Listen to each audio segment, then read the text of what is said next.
welcome back to Just Ask Mrs. Hurlbut, episode 23. Wow. Seems like we just began and now here we are. As you can see, it's getting dark outside. The time is a-changing and our schedules are getting packed and we're squeezing it in when we can. Hi, Lucy. Hi, Mom. So today we're going to talk about something near and dear to my heart. Something I didn't really know a lot about until about, really only about 5-10 years ago. So something that I wish I'd known much earlier in my life. And they are the 5 love languages. Lucy, Dun, dun, dun. Do you know the 5 love languages? I believe I do. Pew, pew, pew.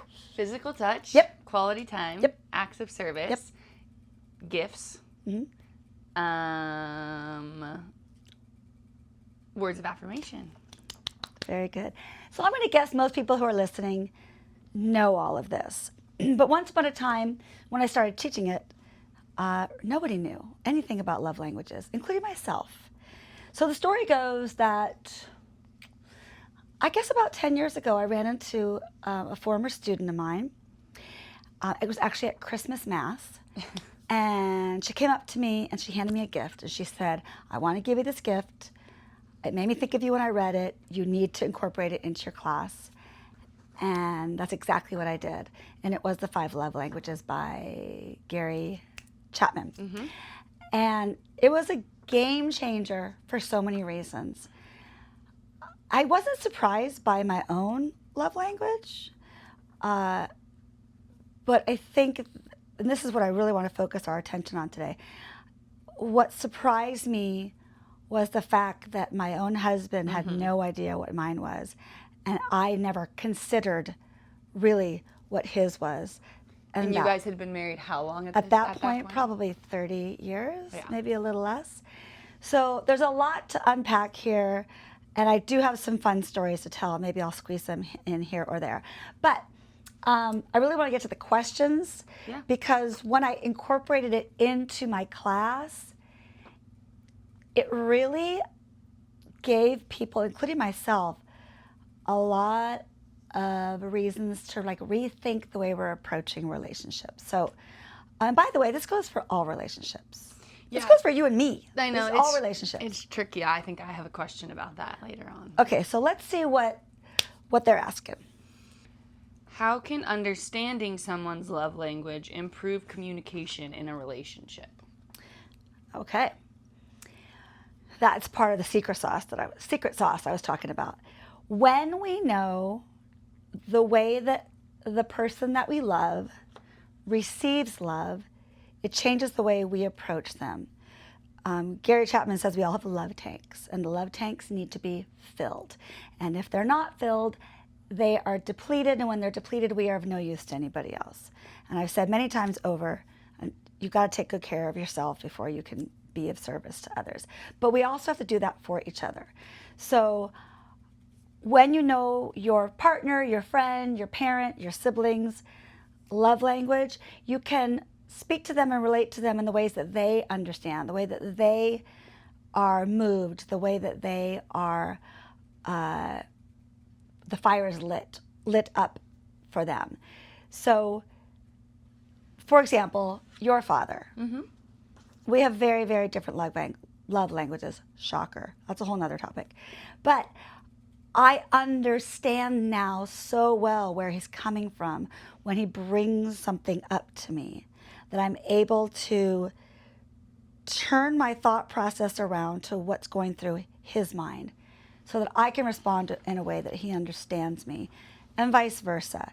I didn't used to do that. We would come to blows and we didn't know why, because I would just say, you don't understand me, you don't understand me. And then I suddenly realized one day when I read this book that that's exactly right, he doesn't. And when he started to understand me, he could communicate with me better. So we know how to approach one another because we know what fills each other's love tank. Let's go to the next question before I start sharing actual love languages. Well, I was also going to say, I don't want you to keep answering the other questions by accident. How do love languages apply differently in romantic relationships versus friendships or family relationships? This is always my biggest question. Such an eye-opening experience. Because I've always been confused by that. And I would say I still am, because I think my love languages are different romantically versus my friends. With your family and friends. I am not a physical touch with my friends and family, besides specific people. But I would consider that one of your love languages. I would consider it one of mine as well. But this isn't about me. Okay. All right. So there are 5 love languages. We don't necessarily have just one, but we have a primary love language. And so what happens is, and this is what I discovered over the years with my students, is that when we make friends, as we do when we're at school, when we make friends, we're drawn to people with similar likes, similar desires, similar temperaments. We tend to be drawn to them. So if our friends sit down and take the love language quiz, which is really like a profile, they tend to have very similar love languages. And in my experience. And people like my husband and me, who were never friends before we fell in love, we were attracted to each other, fell in love with the essence of each other, the values that we had, but then 30 years later found out that we had the polar opposite love languages. So when you're in a romantic relationship where you weren't friends first, it requires a little more effort.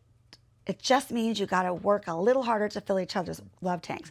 Those couples I know who got married but were friends first, they don't seem to have to work nearly as hard as we do. Because they have the same love languages. Because they started out as friends and they came into the relationship with similar love languages.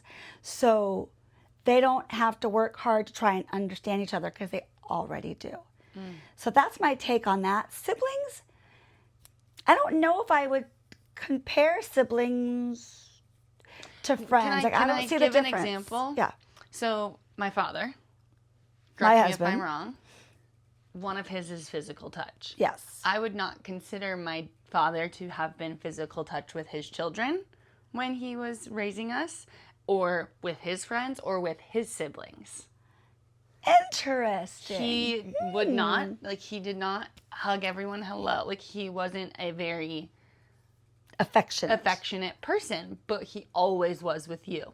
Since the day I was born, that was never a secret. But that's where the dynamic of how can it be different is that I think that there's differences between romantic and non-romantic, but that's why this question interests me a lot. Well, what do you all think? This has been my experience, and that's the only thing I ever bring to the table on this podcast is my experience, mostly in the classroom, but yes, my dynamic in my own personal life. But 9 out of 10 times, that is what happens. I actually have the students do the profile, and then they share their results. And then I'll randomly pick 2 people in the room, and we'll compare their results. And then I will ask them to share where they think the strengths. If this was a relationship, a romantic relationship, where is the strengths? Where is it going to be a little bit harder? Will people have to think outside their comfort zone? And then I'll challenge 2 friends to give me theirs. And we have a lot of fun doing that because, again, 9 out of 10 times, they're like, duh, of course. This all is exactly how we thought it was going to be because their numbers match almost identically. Mm-hmm. But when Phil and I did this years ago, our numbers were pew. Mm-hmm. His 2 strongest, hands down, are physical touch and acts of service, for sure. Mine are, for sure, quality time and words of affirmation. Yeah. So, which is so funny because I believe mine are the same as my father. Interesting. Yes. So, but it made so much sense. I want to tell my story. I don't want to get in the way of any of those questions. But when I first read this book, and it just blew my mind, and I incorporated it into my curriculum, and then I asked your father to read it. Mm-hmm. And as he normally does, he's like, let me think about it. Because he doesn't ever just go, sure, yeah, he's just not that person. Sometimes he doesn't even say, let me think about it. I have to ask him 3 times before I go, hello, I asked you a question. And I finally was able to get him, I got him the audiobook when he was driving to Arizona. And in the meantime, the student activities director kept asking me if I wanted to bring a date to prom, because I was chaperoning prom, and I could bring my husband if I wanted to. I remember this. Right? And as it turned, coincidentally, we never went to prom because that's when we started dating. We were not each other's prom dates, but we had just started dating around then. So I wanted to give her, and I kept asking him, do you want to go to prom with me? He, of course, was like, I'll think about it. He just wouldn't give me a concrete answer.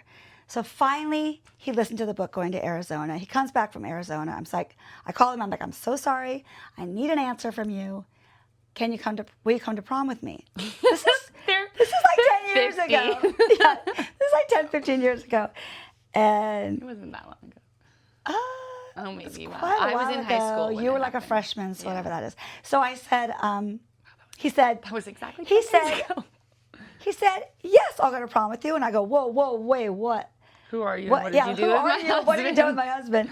And he said, well, I just finished reading the 5 love languages, and it's so painfully clear that your primary love language is quality time.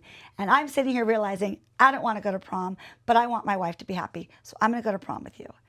And we ended up having a great time. Yeah. But that was our aha moment of, wow, this is what it's about. And then the same is true a couple months later. We're in the kitchen and we're all playing games. All my adult children and I are playing board games around the table, and my husband's in the kitchen doing dishes and prepping dinner. And my oldest daughter, Rita's like, Dad, come join us. Why don't you ever join us? Come join us. And I stopped her and I said, leave him alone. His love language is acts of service. And this is him loving us right now. So let's just play our games. So it really helps a lot to know. So that's perfect. Can a relationship survive without knowing each other's love languages? Absolutely, yes. But the best marriages are constantly looking for tools for improvement, strategies for improvement. And this was a great one. This was a really great thing. I think strategy is a great word for it. Yeah, to stick in my back pocket, because you want to keep it fresh. And I know you said relationships and I said marriage, but one of the things I do in my vocations classes, I literally tell my students, I'm here to help save all your future marriages.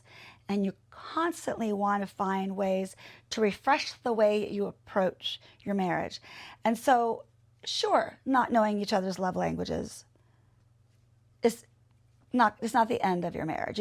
Or a relationship. You can definitely survive without it. But having it, like I said, in your back pocket can be a game changer, and it can eliminate so many headaches, and oftentimes headaches turn into bigger things than they need to be. So it really keeps the relationship fresh, whatever kind of relationship it is. Yeah. Okay, this one I feel like we're going to have a lot to say. So if someone's not good at expressing love through my love language, does that mean they don't really care about me? No, it does not mean they don't care about you. It means that there needs to be some work put into this relationship. You have to communicate with that person. I don't feel like you're understanding me. How did that end? What was the last part? Does that mean they don't really care about me? No. And in fact, there were many years that I thought that of your father. It wasn't his thing to dig deep and to figure things out. It was for me. But I think if you look at it advice-wise, if you look at it as if someone can't, the expression that you love, which is like meet me in the middle and try and love me the way I want to be loved, and I'll try and love them the way that they want to be loved. If someone's not willing to do that, do you think that's a deal breaker? Or do you think that dictates how they truly feel about the person? Is it just a naiveness? The willingness part is the tricky part, whether it's love languages or anything else. If that person's not willing to meet you halfway, not willing to try something new to improve your relationship, then yeah, you got a problem that you need to deal with. again, I always say this, if you're in a dating relationship, you can jump ship. You can flag that and go, woo, don't want to deal with that. But if you're in a marriage, you got to fight through it and go, hey, I really mean it. This is important to me. And if it's not important to you, if you're acting like you don't care, we're not going to ever be able to grow. So you got to kind of have that come to Jesus conversation if it's something that you would like to invest in. But I would say that my husband and many people, I'm sure, are slow to come around to it. Mm-hmm. Most ideas I have. But most people don't have the patience that you have. Oh, well, thank you. Everybody should have patience. But I believe enough in my husband that eventually he's going to come around and go, yeah, you kind of had a point. And vice versa. But if they're not willing, that's beyond the love languages. That's a whole nother communication issue. So I don't know if I answered the question. No, I think you did. I asked it as just one. Okay. I have a question. Oh, did we already answer all of them? Yeah. Okay. So do you think there's any truth behind a person's love language either changing over time or changing depending on the partner? Yeah. Because in my experience, I feel as though my love language changes based off of almost what's lacking or... It's like a compensation. Yeah. So, but do you think that that's just a, I don't know, like case by case? Yeah. Like, do you think that at your core, like you have leading love languages, or do you think it changes over time? I think at your core you have primary love languages. What I worry about when somebody is either vacillating between love languages or it changes based on the person, it makes me worry that they are not being honest with themselves and what makes them truly happy because they're so caught up in making somebody else happy. Both your tanks have to be filled, whether it's a romantic relationship or a friendship. Both your tanks have to be filled. And yes, we're all about service and we're all about giving. But if we give to the point where we're not receiving the way that we authentically want to receive love, our tank gets empty. And when our tank is empty, we're depleted and we can't love the way we want to. So do I think there's little changes here or there? Sure, because we all have different primary love languages. Like I've had kids do the profile where they have 3 very equal love languages, which means none of them are high. They're all like medium, and then there's the lows. So yeah, they can vacillate between Do you them. want to explain to our listeners and viewers the test that you're talking about? So it's called I made a note of it there. What's it called? Personal profile, I think? Yeah. It's called a personal profile. It's sort of like a quiz. I highly recommend you take it. Just go onto Gary Chapman's website, the5lovelanguages.com. And it'll ask you to pick your age group, single or married. And then essentially it's 30 either ors. And they seem like they're redundant, but it's just, would you rather this or would you rather that? And it's just one or the other, and you pick you click one of the answers for all 30, and then in the end, it gives you a percentile of where your love language is. Nowadays, it's a pie chart, and it tells you where your strongest love language is. I believe that mine is very high for quality time. I want to say I forget what the number goes up to, 40 maybe. And I believe your father's was very close. Acts of service and physical touch were very equal, which meant they weren't as high as mine for quality time, but they were equally strong. Mm-hmm. So because of that, yes, you could lean one way or the other depending on the relationship you're in or where you're at in your life. But no, fundamentally, I think you really got to think about you. It's not how you give love. It's how you receive love. That's, I think, that should have been a question probably. Are your love languages how you love towards people or how you want to receive love? Yeah, but you're saying it's how you want to receive love. The whole book is how we receive love. Yeah. And how we recognize the way others receive love. When we know how others receive love, we love them the way that fills their tank. And that's been the missing link for many relationships, including my own for many years. I didn't understand that until I read the book, and it made so much sense. Everybody can figure out their own love language, most people. That's the easy part. The hard part is stepping out and understanding someone else. Understanding somebody else's and doing something about it. Well, so I was going to say, I think that kind of answers my last question. I think your love language doesn't change how you want to receive love, but how you give love should change, because it should change based off the friend, the receiver, the friend, the partner, the family member. That's the adaptation. Yeah. So going back to the question you asked earlier.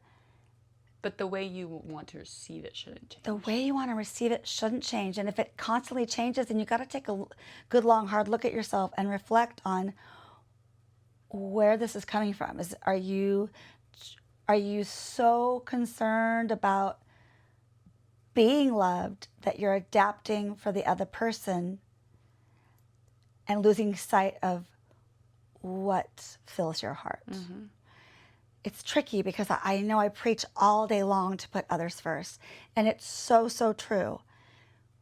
But you have to also be fulfilled so that you can love in return. You have to know and love yourself first in order to put others first. And when you know and love yourself first, you know exactly how you want to receive love. That's so, so important. That was a great way to end that. Oh my goodness, Jess, I could talk about this. I know. for so long. There's so much I could say, but the biggest messages are you have to figure out how the people you love receive love.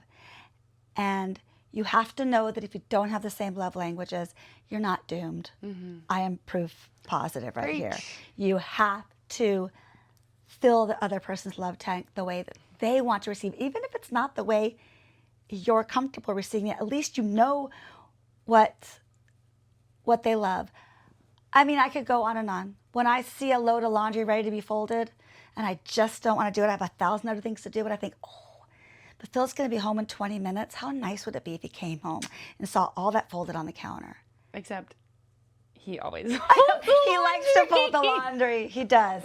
But when I do it, I know it makes him happy. And my daughter's telling me to wrap it up. So thanks for listening. It's getting dark. Oh, my goodness. Please send us your questions. What?